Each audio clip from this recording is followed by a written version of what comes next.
à retrouver en plein désert? Non, eh bien, nous vous invitons donc pour un chouette séjour où vous ne mourrez ni de soif ni de faim avec Plein désert d'Antoine Guillopé chez l'éditeur Gauthier Langros.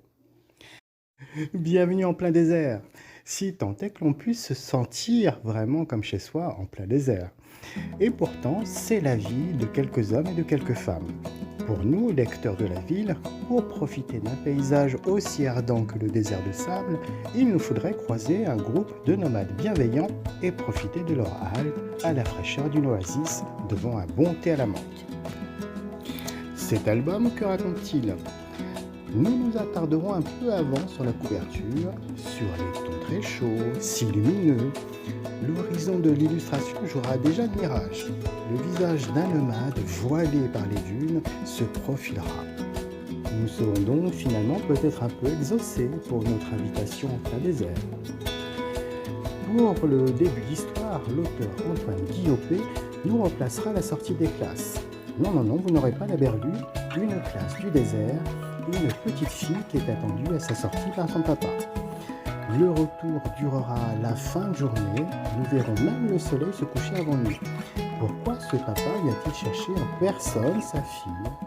Il y aura une surprise étonnante à découvrir, comme à chaque fois au final, des albums pleins quelque part de Guillaume. On vous donne déjà notre avis. Pleine lune, plein soleil, pleine jungle, pleine mer, la série continue de se développer. Nous sommes toujours prêts à braver les éléments et à traverser les découpes savantes créées au laser par l'auteur-illustrateur.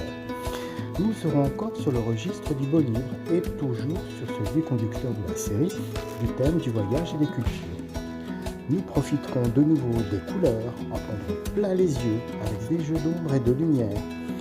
Les découpes sont encore somptueuses jusqu'au détail du grain de sable percé dans la page. Cette technique rehaussera vraiment l'illustration et portera la nature sauvage à un rang artistique. Nous serons encore tenus ici par la chute de l'histoire et avec patience, nous profiterons du paysage sans jamais savoir à l'avance où l'histoire nous mènera. Il y aura bel et bien une surprise pour Assia, la jeune écolière, à la fin de l'histoire. Son père le lui a promis. C'est vraiment très habile, avec peu d'éléments du texte, on comprendra que le moment est très spécial. Assia a en plus le droit de monter le dromadaire de son père seule. Notre jeune fille grandit. Les personnages.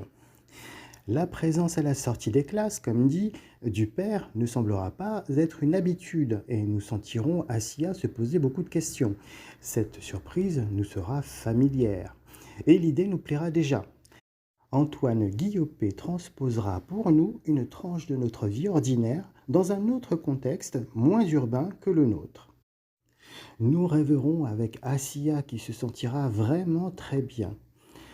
Nous passerons au fil de la lecture du jaune des sables au bleu de nuit et le père, nomade bleu, commencera à se confondre avec le ciel étoilé. Ces hommes bleus, c'est le nom donné aux Touaregs, des nomades du Sahara central qui, pour certains, se sont un peu sédentarisés. C'est encore un joli spectacle accordé au lecteur et c'est un moment familial à ne pas manquer. Le ton et l'ambiance de l'histoire.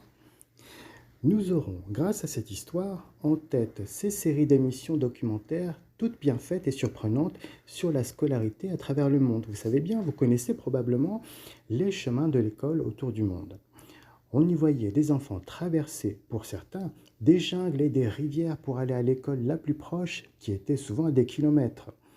Nous sommes dans la même dimension, c'est à dos de dromadaire que notre héroïne rentrera à la maison avec son père.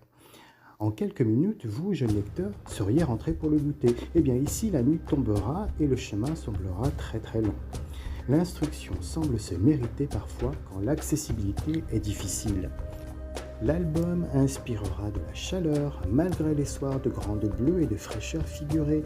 Il y a de la flamme qui brûle d'un personnage à l'autre, c'est d'une belle intimité douce et tendre. Voilà, nous espérons vous avoir donné envie de découvrir Plein désert d'Antoine Guillopé, mais pas que, il ne faudra pas se priver. Accordez-vous toutes les autres destinations, ce sont de très beaux livres à voir, à revoir, mais aussi à offrir. Bonne lecture.